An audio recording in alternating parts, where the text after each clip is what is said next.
Well, hello there, ladies and gents. Great to see you again. Welcome back to Lessons by the Lake, the Oswego Private Wealth Show. Ryan Ruff, your moderator, but as always, I'll be joined by my right-hand man, the star of our show. That's Bob Bedritis, the managing director of Oswego Private Wealth. And we're going to get into a really interesting conversation today. We've got a fantastic guest lined up for you. This one's been circling on the calendar for a bit. I know Bob and I are looking forward to welcoming on, and that's Craig Wigginton that I'm mentioning. Craig is a certified EOS implementer over at EOS Worldwide, and if that's ringing a bell, it's probably a good reason. We had Julie Marquis, another individual from EOS Worldwide, join us on a prior episode to dive into a lot of the inner workings of the system and how entrepreneurs are leveraging EOS to grow their business, enhance their business, and do so many positive things with it. Today's focus, we wanted to have Craig on, being that Craig's a certified implementer, we really wanted to talk about just healthy, good habits, really, for entrepreneurs in today's day and age, which is an age that is just challenging to say the least,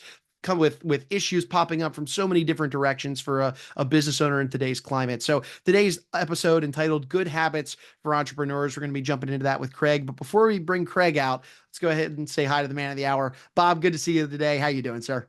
Hi, Ryan. Good to see you. It's good to be here. Thank you. Yeah, always good to be with you, Bob. Excited for today's episode. We've been, like I said, we had Craig circled on the calendar for a while now. And hey, why don't, before we bring Craig out and get into kind of the nitty gritty of these good habits that I mentioned a moment ago, why did you want to have Craig onto the show? I know you guys have a pre-existing relationship, but why Craig and why today's conversation? Fantastic. Yeah, thanks for asking me that. So let me just start out by saying Craig and I are becoming very close friends and working together. And I just love that the process that we're going through. But when I think of Craig, words come to mind for me. One is impact. Two is he doesn't just run a business, he's a leader in that business. And I think that's what separates the good and the great, is to not just be doing what you do and a process to it, but you're truly a leader. So I think of impact. I think of the word leader when I think about Craig. And then I think of the word vision and visionary. And that we all talk about in business these days about your why, the Simon Sinek, what is your why? Why do you do, not just how do you do what you do, but why do you do what you do? And I think Craig has just a strong core beliefs in all of that. And so Craig's an Arizona guy originally, now in the Portland area, and he went to NAU, Northern Arizona University in Flagstaff, which is Eric's alma mater as well. And so I have a lot of connection to Flagstaff. It's just a beautiful place up in the mountains there in Arizona. And then he went to Multnomah University and he got his BS in biblical studies and theology, which I think really rounds out a lot of stuff. As you know, we take our faith pretty seriously here at Oswego Private Wealth as well. And that background is just as another common thread between Craig and myself. And so the topic we chose for today in Craig's expertise is really just good habits for entrepreneurs, the three common pitfalls that sabotage success and how to avoid them. So Craig, I guess I'd like to start out by asking you a couple of things. Number one, I want to talk about, good habits, and dig into that in this podcast. But first and foremost, I want to ask you about who do you serve, why do you serve them, and talk a little bit about the business, your business itself, and your vision for EOS. Yeah. Well, thank you, Bob. Yeah, great to be here. Appreciate the introduction, Ryan, as well. So who I serve, picture an entrepreneur who has achieved a degree of scale. So typically I like to peg that at seven figures. So typically before seven figures, they're still trying to solve their business problem and find the target market that they're intending to serve, really begin to monetize that value. Once you hit seven figures, now you are really running a business that's got some organizational challenges or what I would call habit challenges, where the habits really come under scrutiny. And so typically I work with entrepreneurs who are running a business that's doing $1 million or more, 10 to 250 employees, so right in that range. And they really want to make an impact. They've got a passion to fulfill some mission in their community or to make an impact in the community. And they care deeply about culture. And so they care about the people they've employed. They care about the people they serve. Oh, that's fantastic. And you taught me a new word last week, praxis. EUPRAXIS for those listening. Eupraxis. Could you talk about what does Eupraxis mean and what's its significance to you? Yeah, you bet. So I was a C student in high school, never thought I would have been reading or thinking about philosophy, but I stumbled into a metaphysics class in college and was introduced to Aristotle and Greek as a language. And so Eupraxis is Greek, and it's comprised of two words. Eu is the good part, so eu meaning good, and then praxis meaning habit or activity. So good habits is what I derived from that word. So special meaning for me there, because to me, goodness is about right relationship. When we're in right relationship or rightly related, we experience goodness and participate in it. And then praxis is really the culmination of our repetitive habits. And that's often what we land. I had a friend tell me a long time ago, wagon ruts run deep. And I think that's a good summary of what a habit is. It's a routine. And the routines that are good, I think, allow us to really thrive in relationship. Well, fantastic. Let's talk about habits. What is your definition of a habit?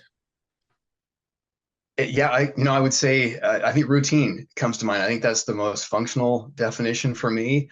That a habit is a routine, which even I enjoy playing with semantics. So if you think about a route, if I'm going to go from Portland to San Diego, I'm going to pick a route, which is the same as a routine if I do it multiple times. And so I'm picking the way in which I move from point A to point B.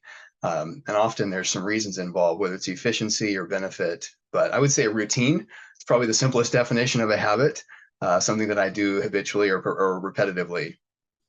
So what's your source of habits? Kind of what's your life journey, the genesis of all of this that got you to really think deeply about habits, and what's happened in your life, Craig, that's made you think so deeply about habits?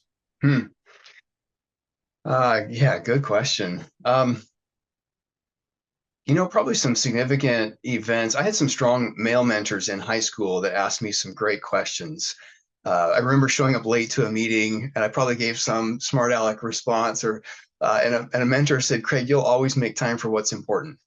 And that resonated with me because I was realizing that there was something about my behavior that wasn't helping the relationships in that sense. So I felt like that opened my eyes to something habitual that I wouldn't have realized. Maybe it was just a perception or a way of relating that wasn't healthy or helping. I think of later in business, getting sales training and coaching, hiring a coach, and just trying to have my eyes open to, well, it turns out it's the title of a book, Marshall Goldsmith, What Got You Here Won't Get You There. And realizing as I started to hit some of my own performance ceilings that I had certain habits of thinking or certain ways of behaving that weren't helpful. They weren't serving me. Boy, another would have been marriage. I got married at 22, and you really start to realize I've got certain things that are habitual to me, and they may or may not be serving this relationship. And so you really get to have the mirror held up to you as far as what your habits are, what your blind spots are, things you haven't thought about before. Well, that brings up such a great point because where this is a business podcast for entrepreneurial business owners, but we think about habits, we almost immediately and reflexively go to, well, business habits. We want to talk about how do we run our business? What's the systemization of that? But it's much deeper than that, isn't it? There are personal habits, your nutrition, your workout routine, your spiritual life. There's habits within a family, habits even in maintaining and developing friendships. So talk a little bit about that, because you and I had a great conversation a week or two ago on this topic, and I just love some of the things you said about that. So yeah, no, I believe we're a whole person. And so I think you're right, Bob, that it's really difficult to separate out habits because I think the things that we do, the routines that we take on really impact all of our life. And so I do like to have that holistic view. I think we're a whole integrated person. And so what I do at 5 a.m. is as important as what I do at noon, and they affect each other. And so, yeah, I think, if I think about significant habits for me, at a personal level, it was probably a year ago, I shifted my morning habit. So I'm a 5 a.m. I wake up at 5 a.m. consistently now, 5 days or 6 days a week. I'll sleep in a little bit on Sundays, 6:30 or 7 or so. but I shifted my wake up to 5 a.m. And then I do intermittent fasting as well. I shifted that. I was doing that on Monday. Now it's 6 days a week. So that's one habit shift that really has given me a significant pocket of time in the morning. So I use that time for quiet time, some prayer in the morning, preparation for my day, just mental rehearsal. And then it feels like it lets me hit the ground running. So 5 a.m. start is one. I also have a dark chocolate habit that you might find interesting. It's my favorite way to end lunch, with a square or two of dark chocolate. I picked that up somewhere along the way. I think I was traveling all over the country 15 years ago and stumbled into dark chocolate, and it's been a habit ever since. So there's a couple on the personal side. I know financial habits, we talked about this, one significant financial habit for me. My parents were budgeters, and so I always knew there was value in stewarding what I had and trying to live within our means. But I really struggled on the detail side. I just was not detail oriented. And so I tried every budget, the paper budgets back in the day, Quicken, the Mints, every budgeting tool that's probably been built. And I finally landed on something that's a series of bank accounts that lets me separate out my funds and then allocate each of those checking accounts to a purpose. And so being able to live by percentage and allocate percentages of resources kind of drove out some of the spontaneous decision making. And so that became a very good habit. Every Monday, we've got a discretionary amount that drops into our everyday spending account. And so that becomes our habit of thinking, is that's all we spend this week. And that keeps us on track for our budget. So I think that was a significant, where I was trying to solve habit at a structural level, which is something I advocate and help my clients work through as well. Is anytime you can solve a habit on a structural level versus just situationally and try to really get to the root, I think you have the most staying power with those sorts of habits. Well, it sounds like that when you do engage with a company, you get involved in much, much more than just the business habits. But shifting to the business habits, what you come into a company with 10 employees, with 200 employees, they're successful, but it's every successful business with a lot of people in it. There are a lot of moving parts. So what kind of habits do you love to see instilled in your clients? Yeah, well, good. Let me start with the pitfalls, because I find that's often when my awareness is raised of a habit is when I notice it's unhealthy or it's sabotaging my performance. I find that curious that often we become aware of a habit because it's a bad habit, not because it's a good habit. And it's the bad habit that stimulates the thinking. And so let me talk through the pitfalls that I normally see. There's several. One is typically at the communication level, because an organization is really a collection of people trying to achieve a common vision. And the breakdown is often at a communication level where we don't have healthy habits of communication. So whether that's interpersonal, like difficult conversations, or whether it's organizational, like nobody knows what the vision of this organization is or where we're trying to go or how we plan to get there. And so there's a breakdown of accountability based on the poor communication, and clarity and alignment around what we're trying to accomplish. So I think that's one of the pitfalls, is just poor communication inside an environment. I find another pitfall is also at an individual performance level. I mentioned before this idea of hitting a ceiling, or what got me here won't get me there. And so there's this compulsion to reinvent myself, and that's hard, often because we're not sure what we're trying to become. But our habits of thinking often limit us in how we think about our time. And Peter Drucker wrote about this a long time ago with The Effective Executive, that really our number one challenge is to manage our time. We don't know where our time goes.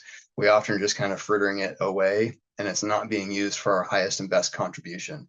And so working with executives and executive teams to make sure that our time is in fact going to the highest and best contribution is another one of those pitfalls. And that's what we work to right size. And then I would say the third that I watch is on the sales side, is we have a peculiar habit of only reacting to clients most of the time and only proactively touching about 20% of our client base. And so beginning to proactively engage more and more of our clients is another habit, or it's a pitfall that can become a positive habit when we start to enculturate in that proactivity into the business. Yeah, and that creates a necessity for in culture to have systems within that culture. And I really resonate when you say communication, because long time ago I heard this term that anything that can be communicated can be miscommunicated. And that's one of the things that I love about the EOS system. And we employ it here, and Ryan, his team are also utilize EOS and the pulse and the meeting pulse and the systems and stuff, which I know you'll talk about a little bit more. But one of the things that's always fascinated me is I'm interacting with my team all the time, and I think we're all on the same page and we're communicating things. And then when we have our weekly L10 meeting and we're really digging down and problem solving and going through things, we realize, usually I'm the guilty party, is that I misunderstood something along the way, and it needed to be clarified to keep us all, our culture, all all those ships pointed in the same direction. Yeah, yeah. One of my favorite quotes is by George Bernard Shaw. He said, "The single greatest challenge with communication is the illusion it's taken place." I think I said it clearly, but if you didn't hear it, then it doesn't matter. So yeah, we really focus in on that. That talking is what I say, but communication is what you hear, and so we've got to learn to close the loop and make sure that we're on the same page for sure. That's for sure. Well, listen, you come into an organization, again, they're successful, things are going well, but they're not going as well as they could be. I mean, I think that's true of every business, no matter how well it's doing. And so when you come in, what's that organization look like when you get there typically? And then as you go through the process and you're a leader to them and you're helping them, how does it evolve?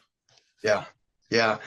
So when I come in, typically there's often not smoke rising from the business. And I think that's important, is that these, like you said, these are well-run businesses.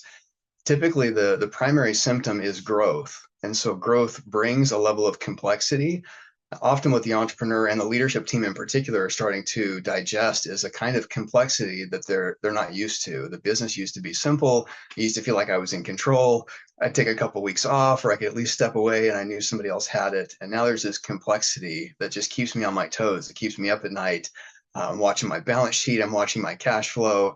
And I don't know if anybody else has the same context that I have. And I'm not even sure I've got all the details.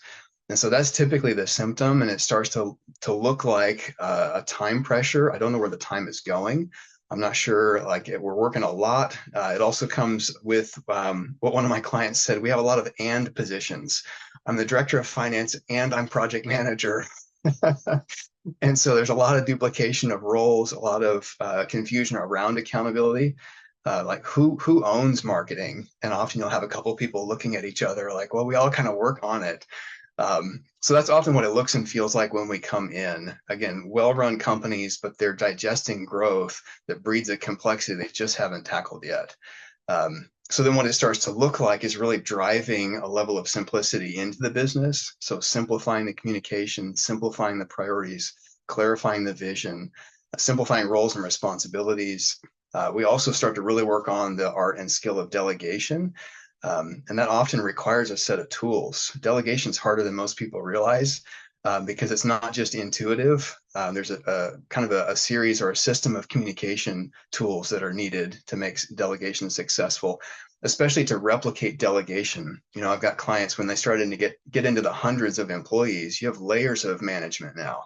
And so it's not just what the executive team can do, but what's the next level of leadership do? How do they delegate? And that's often where companies will break down in scale because the delegation is not replicable. So driving that simplicity in, teaching the team how to delegate real responsibility so they can continue to unlock the growth of the business. That's a couple of examples about what we start to do. Yeah, I mean, there's this cynical view that delegation is nothing more than the leaders don't want to do it. They hate doing it, so they make somebody else do it. And Right. that's not the EOS process. People look to their unique ability, and there's something that maybe it's delegated because that other person has that unique ability and that strength, that superpower in that area, and the person delegating it rightfully is because that's a weakness of theirs, and they wouldn't do very well at it anyway. Yeah. And so, talk about the anchors, kind of the anchors of the EOS system. And the priorities of EOS and the kinds of things that it can do for a business. Yeah.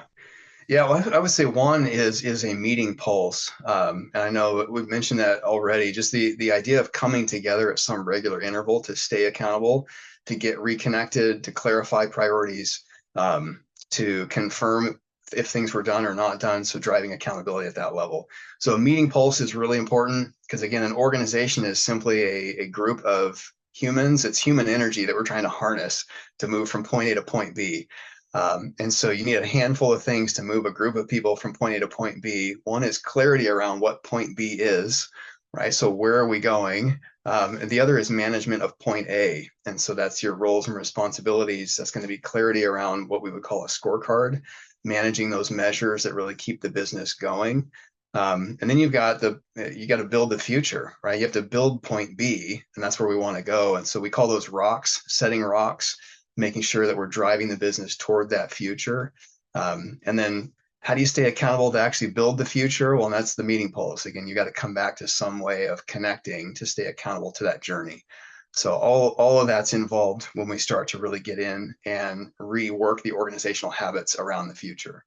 Craig, you spend a ton of time working with these business owners and identifying how things have been working successfully. And of course, as you mentioned, those pains that involve the time and place of growth. And while, yes, we're sitting here today trying to identify good habits for entrepreneurs, but I'm sure in your time, you've probably seen some bad habits that have maybe been inhibiting that growth. Are there any glaring bad habits that you've seen that would be worth calling attention to? Because we simply want to make sure that we're sidestepping those and focusing on creating the good habits that come with EOS? Yeah. Yeah, boy, two come to mind. One, actually, was talking to a client this morning, and he was describing some of his cash flow challenges prior to solving them. And prior to that was often we don't recognize our recurring, we don't recognize our break even. And so a lot of business owners, especially as they hit scale, they're still managing finances in the rearview mirror. They're not yet even looking at the present, let alone the future. So as far as forecasting, and so often they get caught flat-footed because they realize I have to make another inventory purchase, but I didn't have the cash on hand, or I haven't forecasted what I need as far as how I allocate today's resources for tomorrow's needs. And so I would say cash flow management is definitely one. And then the second, I would say back to the interpersonal, which is so important, and it's often I think underappreciated, is the communication pieces. I do a fair amount of work with my clients on having difficult conversations, because that's another one of those things where we just avoid that. It's just something that it's so hard. Kim Scott wrote a beautiful book called Radical Candor. And she describes the intersection of caring deeply and challenging directly. And that's really what a difficult conversation involves, is I have to care deeply about you, and I have to challenge directly the things that I see that are unhelpful. And that, again, it's a skill and it's a habit that can be developed, but it's absolutely not human nature. We'll avoid that all day long. And then we're just managing brush fires as they pop up around the fringes. Well, decades ago, when I worked in New York City, I remember the CEO of the company I was working with, UBS, Painweber, and the CEO made a comment once to me that I just never have forgotten it. And he just said, the most valuable asset of this company goes up and down the elevators every day. And it is really the human element. I mean, we talk about that. And then, a quarter of a century ago, when I came to Portland, Oregon, I like to joke that I had to learn a new language. I need to become bilingual. And I said the new language was passive aggressive. I think we have that. We do very well at that at the Pacific Northwest. So one of the things that I've seen through going through EOS and seen other companies that go through it, it's the system that you create for your clients. Craig creates a system where people have to be very direct in their communication in a kind and understanding way. And I've found that by osmosis, it takes a lot of the passive aggressive conversations behavior right out of the picture. And when that happens, the team is now hitting on all cylinders. And now people are really talking and delegating properly and making things happen. Yeah. Yeah, that's it, Bob. The challenge of an entrepreneur who wants to run an organization, not just a small business, is to unlock human energy. That most of the employees in the business are not fully engaged, and that requires a degree of candor. We call it open and honest, right? I have to be open to hear what I may not have heard before, and I got to be honest enough to just say it. We got to get the conversation started. Yeah, and there needs to be a level of humility at all levels of an organization to have open and honest and conversations with candor. Yeah. Yeah. Yeah. 100%. Yeah. Well, Craig, thank you so much. This was a wonderful conversation. I knew it would be. Do you have any parting thoughts, or is there anything Ryan and I neglected to ask you about that you want to leave us in the audience with? Boy, I would just say make sure you get what you want from your organization and from your life. Time is precious. It's the one commodity you can't trade or exchange or store. And so, yeah, use it well. Love that. Well, Craig, thank you again. We really appreciate you carving time out of your busy schedule. I know you got clients to serve, so we'll let you get back to doing that. But again, appreciate the time and wisdom, and yeah, wish you and of course your clients as well all their continued success moving forward. Thank you. Yeah, thanks for the opportunity to be here. Of Yeah. course, of course. And hey, Bob, you and I have a lot of conversations, not just with our esteemed guests, but just you and I on this show surrounding, of course, wealth management principles. That's your wheelhouse. But we talk a lot of it, a lot about the business owner themselves, the challenges they're up against, and that intersection of wealth and the business. For anybody out there, Bob, that would benefit from a conversation with you and your team, just to open up a dialogue with whatever it is that they might be up against, what would be the best way somebody could get in touch with you guys? No, thanks for asking that. Yeah, I see there are always gaps. No matter how successful you are, there are always gaps in your planning. And it's the what ifs, what could happen. Looking at the gaps, I mean, we're known for helping business owners become financially independent of their businesses. And we often work with business owners, successful entrepreneurs, men and women who we believe they deserve to maximize the value of their life's work. But this process of just talking to them and helping them identify where some of those gaps are, that's our wheelhouse. And the best way to contact me really is just go to our website, oswegoprivatewealth.com, and initiate a conversation. There's a calendar on there. Schedule a 15-minute phone call, schedule a 30-minute phone call. I'd love to talk and see if I could add any value to your life, be a service to you, whether we end up working together or not. Fantastic. Well, Bob, appreciate you. And hey, folks, we want to take a final moment, as we always do on this show, and thank you for making us a part of your day. If you enjoyed today's conversation, you learned a thing or two, make sure you hit that subscribe button on whichever platform you checked us out on so that you don't miss out on any future conversations where Bob and I bring on some esteemed guests or dive into different wealth management topics. Again, today, Craig Wigginton over at EOS Worldwide. Appreciate him, his insight, his time. As you mentioned, time most precious of commodities, and we certainly appreciate his. So before Bob and Craig, I'm Ryan. We're going to go ahead and say so long, but we appreciate you stopping by and being with us today on Lessons by the Lake.